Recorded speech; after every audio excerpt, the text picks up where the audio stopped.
Hello, everybody, and welcome to Fan Dummies. The Snyder Cut of the Justice League is finally out. We sat down and watched the most anticipated movie from DC Comics and Warner Media. Watch out, Marvel, because Snyder's got to cut it.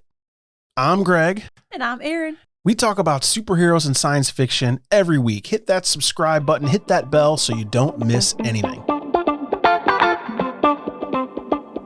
In our last podcast and video, which we'll link in the description, we talked about the controversy surrounding the theatrical release of the Justice League and why Joss Whedon had to take it over.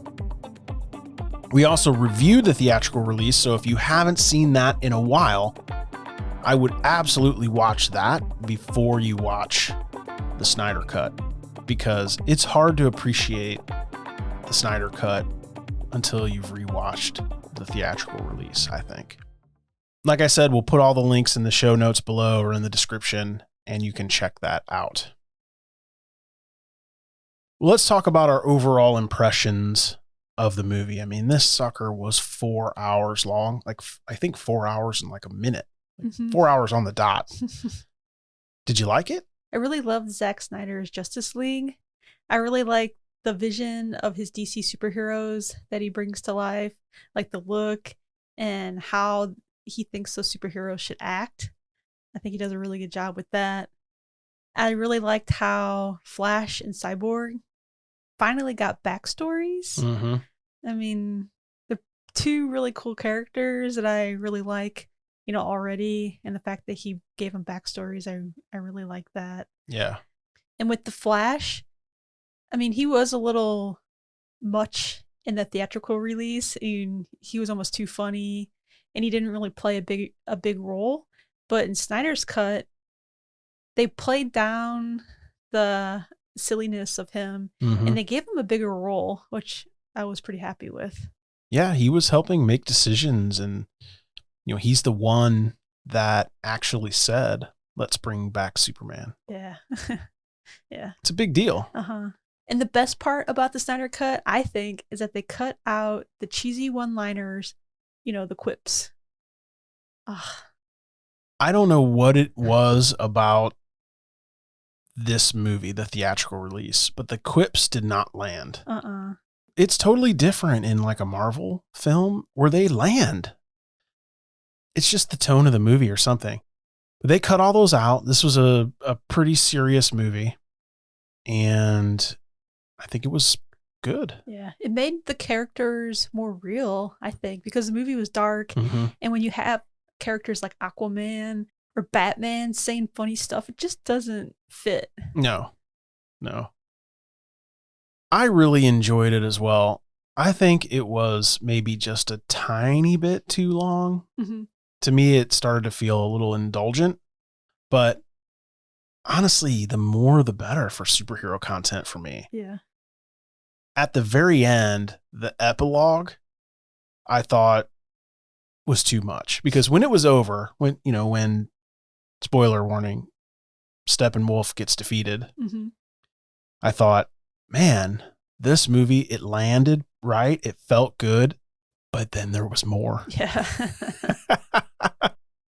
And that to me felt like a little bit much, if I'm just being a little bit critical. But what I really love about this version of the movie is Steppenwolf doesn't just like beam himself to the mother boxes. Like you get to see the story of him having to find them. Only the one mother box called to him, the one that was on Themyscira, right? But he had to go find the other two. Yeah. And that's why the demon people, forget what they're called, the parademons, that's why they were everywhere. That's why Batman was trying to figure out what was going on with them. That's why they're harassing people and calling the police and saying that, they were abducted by vampires. And it just made a lot more sense to me. Now, if you can't tell me the whole story in 4 hours, there's an issue. But my favorite part about this movie was that we got the complete story. So I like that a lot. If 4 hours is too long for you, it's split up into parts. So you could easily go in and watch part 1 one night, part 2 one night, part 3 and part 4. And then Yeah. epilogue even the next night. Like you could split up, or you can watch a couple of them. Like you would binge a TV show anyway. I mean, really, when you get down to it, I mean, how many hours you sit there on the weekend and you watch a TV show, or you watch a couple movies? Yeah. So it's really not that bad. We regularly binge watch things, so it didn't feel too bad to me. We started watching it a little bit late, which I wish we wouldn't have, but I started to get a little sleepy at the end, and I think that may have affected the epilogue, right? Like I was like, okay, I'm going to go to bed now. Like that was amazing. I've eaten my weight in popcorn. I've drank every vitamin, water, soda, and everything in the house. So, now it's time for bed. And it's like, oh, epilogue.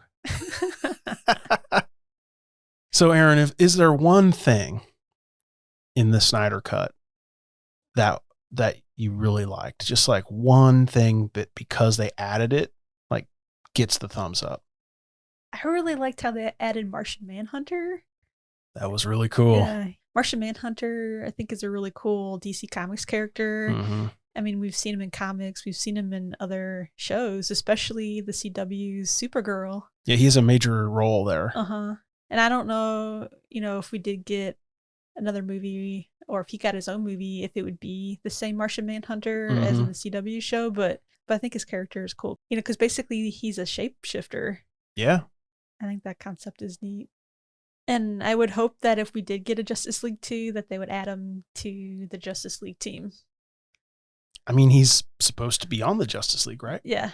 I think that's probably a good guess. Do you have one favorite thing that Snyder added to the movie? I do. I love the fact that they failed the first time to pull apart the mother boxes, and Flash had to go back in time like 5 minutes in order to make it in time to help the cyborg. It just reminds me of a fully flushed out story. I really liked it in the Marvel movies when Thanos snapped and actually won. It made me think that the story, or feel that the story, is really flushed out. And it was the same way with this. Like when the mother box is sealed together, I thought, oh no. Yeah. Like they didn't make it. Then Flash is like, oh no, I'm going to use my superpowers, go back in time 5 minutes, and I'll make it there. The Flash runs so fast, he can leave later and still get there on time. I thought that was really cool. There is no on time, Greg. You're either early or you're late. Oh, I see. If you watch The Falcon and the Winter Soldier, you'll get that. Yeah. So how do you think the Snyder Cut affected the story itself? Like, do you think the story got better? Yeah, the pacing of the story, it was slowed down a lot, and I think that worked a lot better. And also there was an ending to the story. Spoiler warning, we got to see the Justice League kill Steppenwolf and throw him back through the portal to Apocalypse to Darkseid. It was great. And on the way to the portal, Wonder Woman chops his head off. So we know he's not coming back this time. He's not coming back. And then didn't Darkseid like smash his skull? Yeah, he like stepped on him. Like, ugh. Yeah. The story was a million times better. Not only, like I said in my review section, was I happy that Steppenwolf actually searched for the boxes and we got to see that story, but it felt like the timeline was better because it took Steppenwolf a while to find the boxes. And that same time is when Bruce Wayne put the team together. Yeah. Like it seemed in the last movie, in the theatrical release, that they were digging up Superman on the same night that they were fighting Steppenwolf. It was really weird. And then they're back at the Wayne Aerospace building, and then it's daytime again. And you really didn't get a good sense of the timing throughout the movie. And this fixed all that. While the team was being put together, Steppenwolf was looking for the boxes. It all made perfect sense. Steppenwolf gets the boxes. The team gets put back together. Big battle ensues. Justice League wins, chops his head off. Darkseid steps on his head. End of movie. Yeah. It was pretty good. Yeah. And Superman, he doesn't even come into the movie. It's like the last part of the movie that they bring him back. I kept thinking, man, when is that going to happen? It seemed like it took a long time for Superman to come back. But I kind of liked it because it didn't overshadow everything else that was going on because Superman is so powerful. Yes, and because Snyder framed it in its own little section, it had a lot of drama. I can't remember, what did he name this section? It was like the hero returns or something. Yeah, maybe, something very dramatic. Yeah. You just know that this next section is going to be about Superman's resurrection, which is unbelievable, like really good. And then Superman chooses his black suit. The symbology was just really powerful for me. I thought it was great. And he says he's got a second chance. He's not going to waste it. And he came back ready to kick butt. He wasn't pulling punches. He was laserizing everything. Like, he was tough.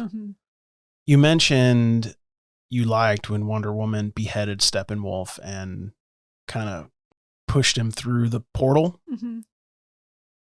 What did you think of the whole inclusion of Darkseid into this story? Because the original theatrical release was sans Darkseid. Yeah. I think it worked really well. I think it made Steppenwolf an even deeper character because he actually had a reason to be on Earth trying to conquer it. You know, he betrayed Darkseid and he's trying to be on Darkseid's dark side. Which would be his good side? He's trying to be back in the bad graces of Darkseid. The whole fact that Darkseid really isn't, I guess, believing him, but he's just like, let's see what he can do. And he lets him do it anyway. It just makes the whole villain character more deep and more developed.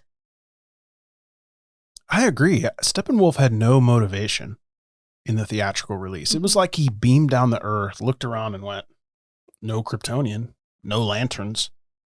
I'm going to turn this world into my world. Was it because Superman died that the box called to him? That was the theory, and the theory ended up being true because Cyborg confirmed the boxes were scared of Superman. So they kept their mouth shut. Keep it shut. And the funny thing is even that scout ship from Krypton was saying, hey, these boxes are hostile. They're not good. But of course they still use it to resurrect Superman.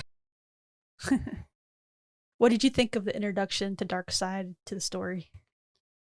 Well, as I just said, I agree that it gave Steppenwolf a backstory, but what I really loved about the Darkseid introduction the most is that Earth is the one planet that Darkseid could never conquer. And I guess he lost the location of, but because he could never even find it again, which I thought was really cool, like a fun part of the story.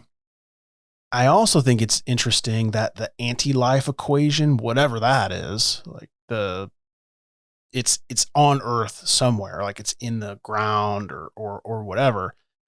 It leaves the door open to a really cool next movie, really like the Darkseid War.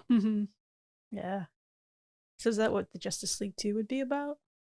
I don't see how it couldn't be about that. It would have to be. So good. I know. I really wish that Snyder would make a Justice League 2 for us. Continue the story. I cannot believe I'm even saying this because I'm not the biggest Snyder fan. Yeah. And I do think this movie was a little bit indulgent with the length. There probably were some cuts that could have been made. The epilogue could have been cut unless we get another movie. If we get another movie, that epilogue is gold. Yeah. But yeah, I definitely want a Snyder Cut Justice League 2. Yeah. I don't want it in 4:3. I don't want it in black and white. I want it to fit my stupid TV. And I don't mind if it's 4 hours long. He can make a 4-hour movie. I will take it. Yeah. I will tell you that the 4:3 aspect ratio fit really great on my iPad. That is really funny. It didn't fit worth a crap on my TV, though. But this whole Snyder Cut movie, it's not canon. I think if they were to hire Snyder to make a Justice League 2, maybe they would use the same canon from this movie. Mm-hmm. But would they just call it like the canon, the Justice League canon, and then not incorporate it into the other movies that they're making? Because they're already supposedly in production for Wonder Woman 3. And the Flash is already in production, I think, somehow, somewhat. Well, the Flash and Batman. Well, the Flash is Flashpoint. So I think it doesn't matter. Like, whatever happens in Justice League doesn't matter. And we know Ben Affleck will be in the Flash movie as Batman. Mm-hmm. I'm not too worried about that. Perhaps it will be a universe that ends up collapsing on itself during Crisis. Could be. Ooh. Like the Justice League 3 will be Crisis on Infinite Earths. Oh, I would watch that. But I almost think Snyder might need a TV show. You know, like something longer than 4 hours. Because I think the way he tells stories, he's very verbose in his storytelling. Yeah. Like he wants you to find all the Easter eggs and the little things that he puts in. And like every minute is in there for a reason. Mm-hmm. Whether or not you like the reason is totally up to personal preference. But every minute has a reason, which I think is pretty cool. Yeah. Yeah, that would be nice to have a Justice League 2 TV series. Wouldn't it? I would watch that. Yeah. It's a good idea. So you mentioned that we got backstories on a lot of these characters because we had the time, mm-hmm. which we hoped we would get. We mentioned this in our last video and podcast that we hoped we got backstories, which we did. Which of the characters do you think got the best backstory? I think Cyborg, for sure. Yeah. I think there was a lot of good character backstory for a lot of the characters, but Cyborg for sure. He got the raw end of the deal in the theatrical release, for sure. Yeah, yeah. I like how we got to see the little mini origin story mm-hmm. of how he became Cyborg and his relationship with his dad. Because in the theatrical release, it ended and, him and his dad were happy, mm-hmm. and, living life. And in the Snyder Cut, spoiler warning, the dad dies.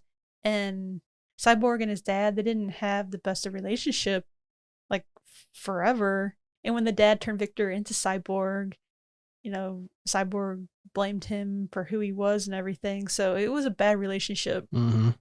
Since he died, Cyborg was sad, but I think it was kind of a happy ending as well because he was accepted into the Justice League team. And he's a very powerful member. Yeah. I mean, he's equal to the Flash, at least. I mean, nobody's as powerful as Superman. They're all in awe of Superman, at least in this movie. Yeah. But the Flash still quipped, what's your superpower? To Batman. Yeah. Which I thought was hilarious. Yeah. Yeah. I mean, you kind of expect the Flash to say some silly stuff, I think. Yeah. So it works for him, but not so much the rest of the characters. Did you find it funny that it was Barry Allen as the Flash? Who else would it have been? Ray Garrick? Oh, I don't know. The theatrical release was Barry Allen, wasn't it? Mm-hmm. Yeah. No, I mean in the Justice League itself, because it could have been, because Ray Garrick was in the Justice League. But I always think of the Justice League Flash as Barry Allen. I think that's just the Justice League maybe that I know. Yeah, it could also be Wally West. Because Wally West is the Flash, I think, for the longest period of time in the comics. I don't know. Whenever I think of the Justice League, I have Barry Allen in my mind just because of comics and shows we watch. Yeah, the CW show. Yeah. Kind of solidified Barry Allen as the Flash. Yeah. I have a lot of the Justice League comics. It's always Barry Allen. What about you? What new backstory did you like the best? I'm a Flash fan. Yeah. The CW made me a Flash fan. I didn't even like the Flash before I started watching the CW Flash show. Yeah, we hear it all the time. I know. Hey, people listen to the show because they want to hear what I think. Well, they already know if they listen. We get new listeners. But I do love the Flash now. Mm-hmm. I love the Flash a lot. I love specifically Grant Gustin's Flash on the CW. I think the writing is strong and weak depending on the season, but I do like the CW's portrayal of the Flash. I hated Ezra Miller in the theatrical release. I Yeah. thought he was goofy. I thought he ran wrong. I don't know how to say it, but like he ran like Elaine in Seinfeld through the airport. Or how she dances. No. Remember how she flails her arms when she runs? Just because she says it's more fun.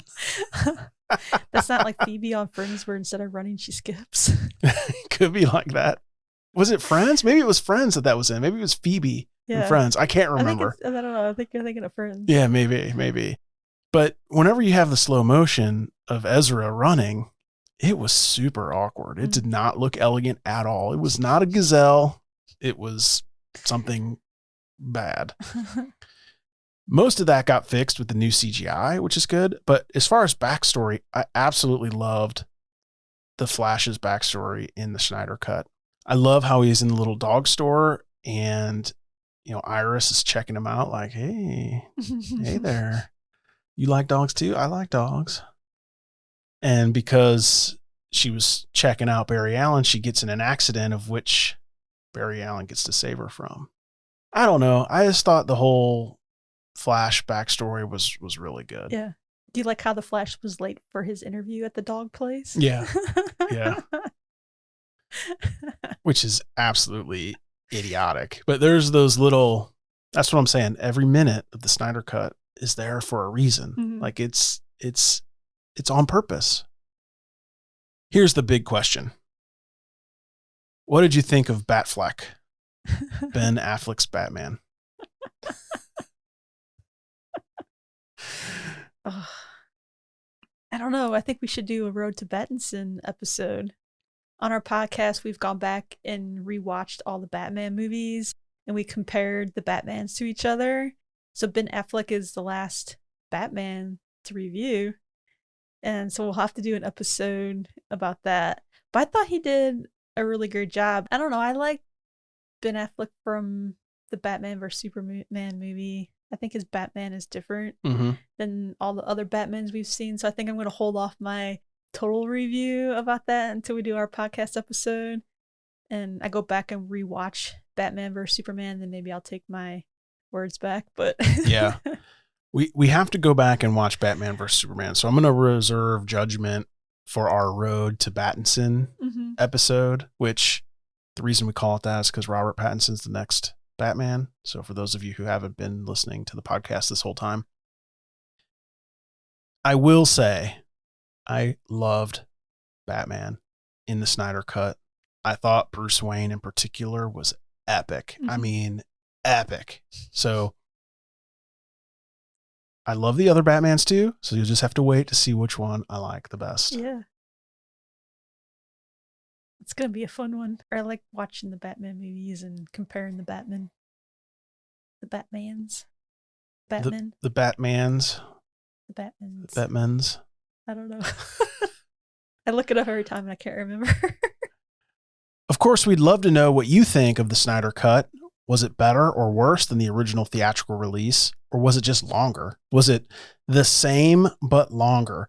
Don't forget to hit that thumbs up button, smash the subscribe button, hit the little bell so that, the emails come to you and the phone notifications ding when we release a video, because you don't want to miss it.